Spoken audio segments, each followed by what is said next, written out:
Consultório CBN, com Henrique Bonaldi. Oferecimento Med Senior, plano de saúde especializado para a terceira idade. Chegou o momento da medicina e de cuidar da nossa saúde no CBN Cotidiano. Dr. Henrique Bonaldi é um médico super gente boa, responde a todas as nossas dúvidas aqui com o maior didatismo. Então, se você tem alguma questão de medicina aí na sua casa, tem alguém com dor no peito, tá ficando careca, sei lá, gente, qualquer problema... Afta não. Afta. Qualquer coisa, pé inchado, seja lá o que for, manda a pergunta pro Dr. Henrique Bonaldi. Tô falando sério. Outro dia uma senhora ligou aqui que a irmã tava tendo um derrame em casa. Você lembra disso? Que susto que a gente tomou? Foi. Qualquer sintoma assim, estranho que você ou algum familiar esteja sentindo, manda a pergunta, aproveita a oportunidade. Tá aberto o consultório, tô exagerando, aberto o consultório, mas o Dr. Henrique responde com maior delicadeza pra gente. Nosso WhatsApp, Patrícia Valim. 992994297. E antes do Mário pedir, eu repito, 992994297. Doutor Henrique, você viu que os números do IBGE mostraram que a população capixaba está envelhecendo? Seremos... Boa tarde, gente. Eu vi isso é no mundo. Ô, Mário, deixa eu fazer uma pergunta ao vivo aqui. A gente não consegue capturar o telefone daquela senhora para ver o que aconteceu? Rapaz, eu também tô curioso, mas ela mandou mensagem outro dia. Eu acho que deu tudo certo, viu? Espero, né? Assim espero. Mas eu lembro que ela mandou uma outra mensagem. Ela tinha uma irmã, você lembra? Que susto aquilo, né? O jeito que ela falou parecia mesmo. Ô, Mário, mas esse negócio do envelhecimento é verdade, viu? O mundo inteiro, né? A expectativa de vida nos últimos 10 anos, ela aumentou mais de 10 anos, né? Graças a Deus. Então, por isso que apareceu no Fantástico aí há 6 meses atrás, aquela história de que o ser humano que vai viver 200 anos já está vivo, né? Segundo alguns malucos que pensam sobre isso aí. Eu vi uma pesquisa falando que é fundamental fazer musculação, principalmente nas pernas.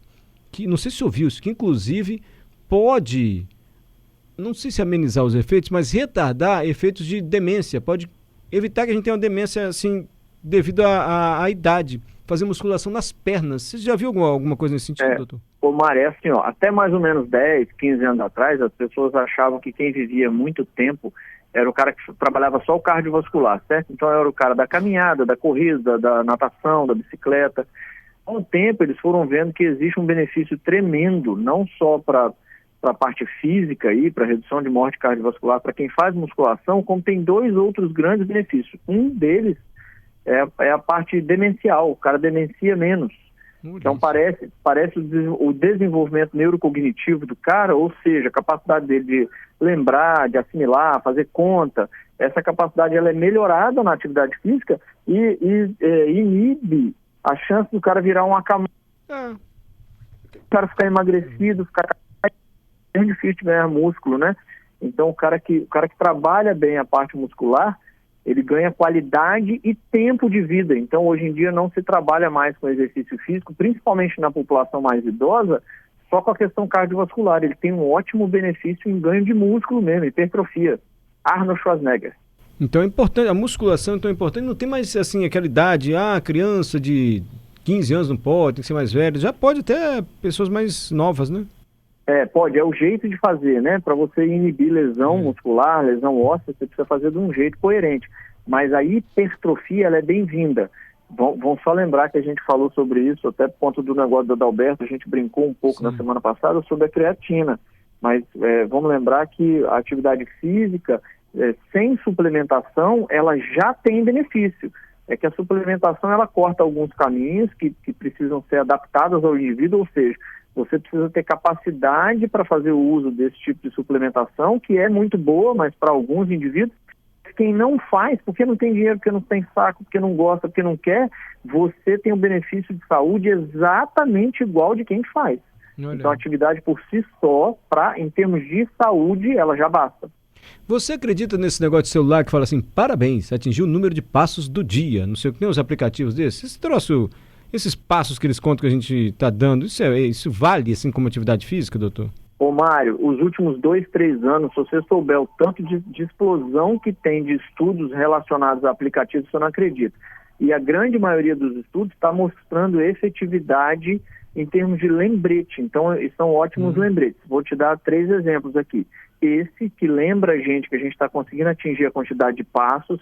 Então, parece bobo para a gente que não está em busca de um processo de reabilitação, por exemplo, mas para o sujeito que quer perder peso, isso é ótimo, isso é a balança do cara fechando negativa. Hoje eu não fechei positivo com comida, eu fechei negativo com atividade física. Então, esse é um bom parâmetro. O segundo bom parâmetro é o de água. Então, para nós que não temos problema de rim, não temos problema de assistência cardíaca, não liga para isso, mas o que avisa para tomar água para alguns indivíduos é super importante. E o terceiro é para as arritmias, aquele negócio que o relógio mostra, o ritmo do coração. Nos Estados Unidos, em alguns países da Europa, isso já existe para avisar diretamente ao médico. Então, eu não só fico sabendo eu, Henrique, fico sabendo, eu, Henrique, paciente, fico sabendo como é que está meu ritmo, mas já existe aplicativo que linka diretamente, a depender do ritmo que o cara está fazendo, já avisa lá no consultório do médico.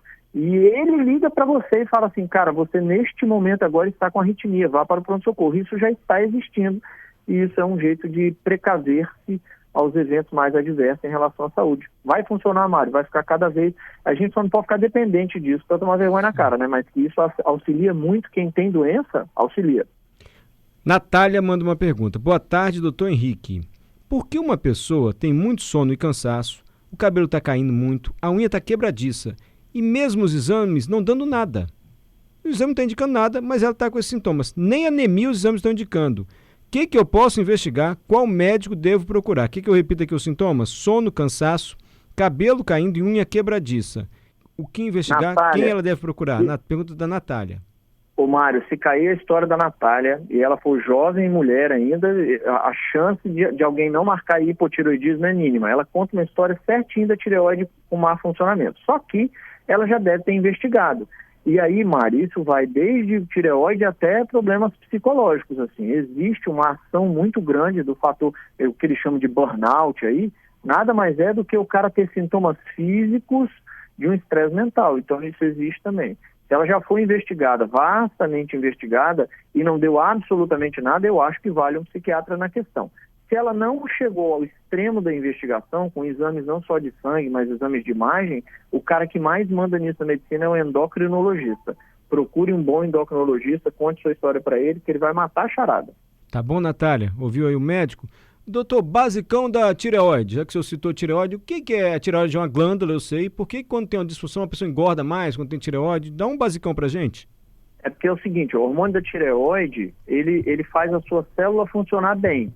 Então, quem te acorda de manhã, quem fala para você vai lá para você trabalhar, quem fala para você corre do ladrão que ele está chegando, quem te capacita isso é o hormônio da tireoide.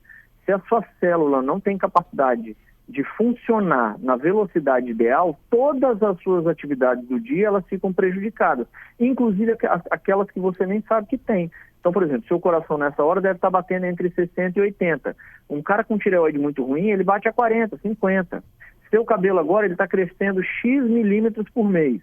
Com a tireoide não funcionando, ele cresce X sobre 3. Então, ele cresce em velocidade menor, em qualidade menor. Então, o metabolismo da célula, a capacidade que ela tem de funcionar, vai ficando prejudicada porque a tireoide não está em bom funcionamento. E o oposto é verdade, Marcos. Se eu coloco uma tireoide funcionando mais do que deve, o sujeito emagrece, a pele fica toda amarelada, avermelhada, é um sujeito que o cabelo fica muito, muito, muito sedoso, é um cara que fica muito pilhado, às vezes ele fica com aquele olhão aberto, aquela exoftalmia que a gente chama. Então, tireoide funcionando mais do que deve também é um problema.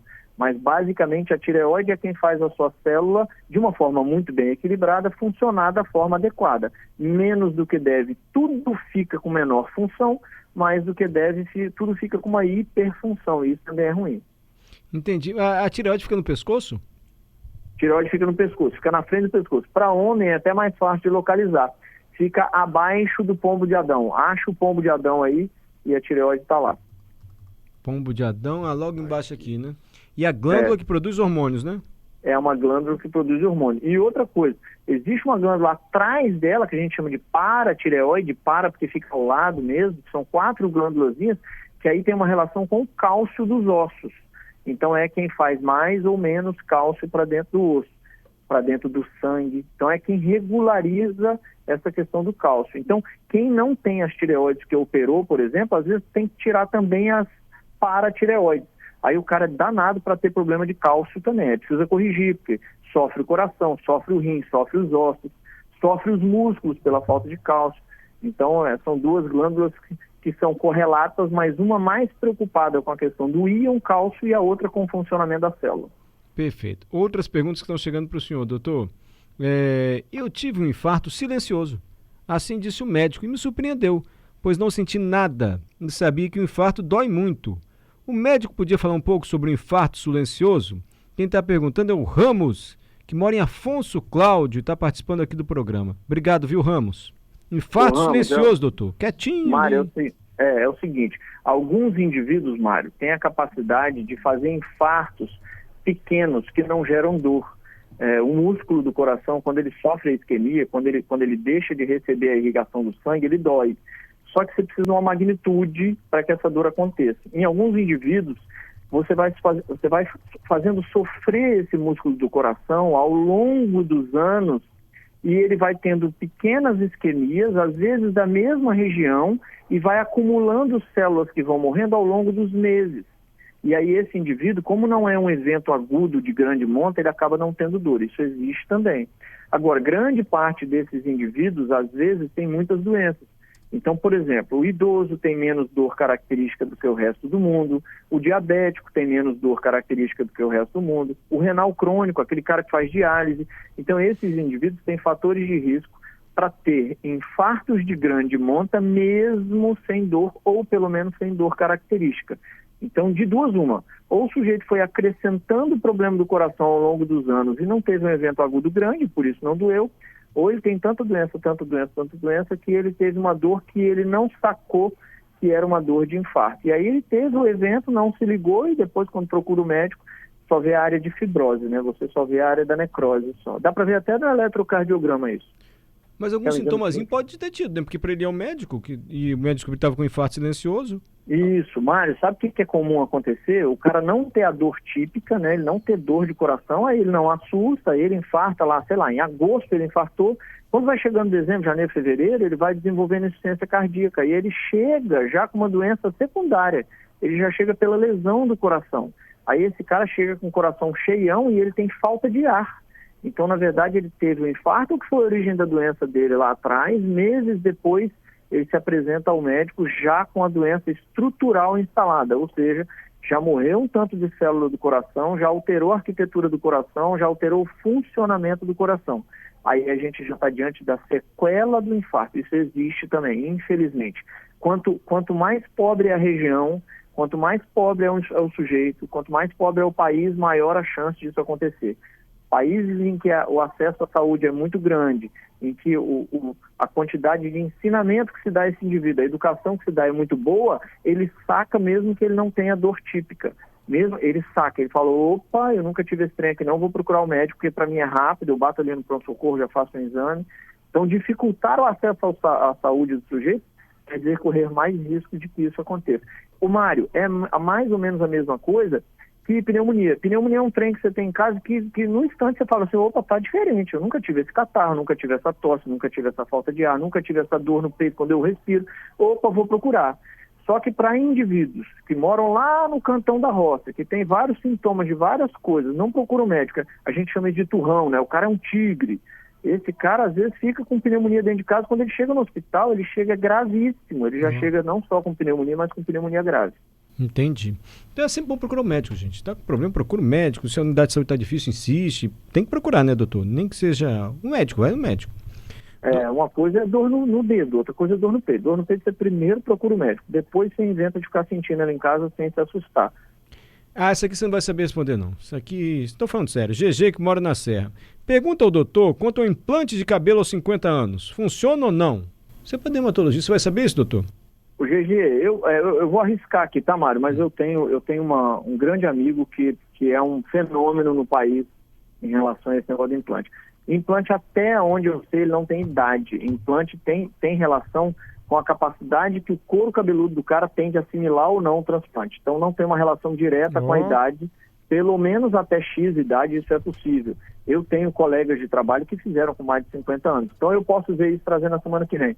Mas que eu saiba é uma relação com vai pegar o implante ou não vai pegar o implante? Esse couro cabeludo dá conta ou não dá conta? Não tem muita relação com idade. É claro que nós não estamos falando de um senhor de 95 anos de idade que sequer subcutâneo tem na cabeça mais, né? Mas eu acho que esse limite de idade é um pouco maior do que 50 anos. Eu vou procurar aí, semana que vem eu trago. Mas com o tempo a gente vai perdendo a pele, que até não tem mais pele subcutânea?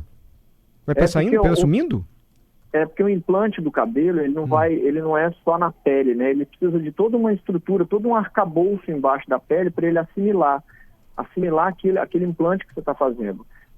Não é simplesmente colocar um fio de cabelo na pele. Então você precisa de um arcabouço certo. Eu vou me informar desse negócio e trago para vocês. Até porque eu estou achando que eu estou precisando também, menino. Não, mas eu estou perguntando o seguinte, com o passar dos anos a gente vai perdendo a camada que fica embaixo da pele, que você falou 90 anos nem vai ter mais a subcutânea, você falou assim. Vai. Mário, você vai comparar no dia que suas filhas estiverem perto dos seus pais, vocês vão colocar 6'3", uma filha, você e um dos seus pais, vocês vão colocar o braço para frente assim, ó. E comparar, chama turgor e elasticidade, é uma avaliação que você faz para quase todo indivíduo. Você vai fazer um beliscão, uma prega no antebraço de cada um. Você vai ver que da sua menina, entre os 2 dedos que você está fazendo a prega, que você está dando o beliscão, você não tem a sensação de pele, você tem a sensação de uma borracha, de tanta coisa que tem entre uma pele e outra. No seu vai ficar menos, e no dos seus pais vai ter praticamente só pele. O que você está vendo aí? É a diminuição do subcutâneo. O subcutâneo ele vai com o tempo, ele vai secando a quantidade de colágeno, de gordura, de tecido muscular da pele, isso tudo vai diminuindo. Por isso que o idoso longevo mesmo, nós estamos falando de mais de 80, 90 anos de idade, quando você faz essa prega e dá um beliscão, a pele fica daquele jeito que você pôs. Demora uns 3, 4 segundos para a pele ir voltando para onde ela estava. Mas não quer perder subcutâneo não, doutor. Não tem jeito de manter não, subcutâneo é a vida mesmo. O que dá ruga, Mário, o que dá ruga na pele é a perda de subcutâneo, não é só a contração do músculo, é que você vai perdendo colágeno, né? E aí isso infelizmente vai fazer com que a pele vai caindo, ela deixa de ficar inchadinha e preenchida, ela vai emagrecendo, ela vai caindo um pouquinho. Ih, meu olho tá sem subcutâneo do lado do meu olho, subcutaneou tudo. É ruga, né? De subcutâneo tudo lá do olho. Puxa, subcutâneo. Podia demorar um pouquinho. Eu vou olhar agora pra você, mas vou lembrar agora do subcutâneo. Das minhas rugas, né, do subcutâneo. Ô, Adalberto, e não reclama não, porque só perde subcutâneo quem vai a 80, 90. Então não vem com essa história de que eu não quero perder subcutâneo. Mas tem gente na casa dos 40 que o subcutâneo já foi embora, também sacanagem subcutâneo. Ó, Lando tem pergunta. Boa tarde, senhores. Boa tarde, Lando. Geralmente, quem tem algum problema de restrição alimentar, diabetes, por exemplo, tem o carboidrato evitado. Pergunta então, doutor, carboidrato é um vilão? Pergunta do Lando. Ih, foi falar de subcutâneo, ruga, careca aí, ó. Foi fazer um implante, doutor Henrique. Saiu ele? Ficou mudo. Aposto que ele foi fazer um implante. Fala, Carlos Alberto, você tá bem de subcutâneo? Não tem pergunta nenhuma pra fazer, não. Pode ficar tranquilo. Mas você tá bem de subcutâneo. Tô bem. Você tem ruga, você tem menos ruga do que eu.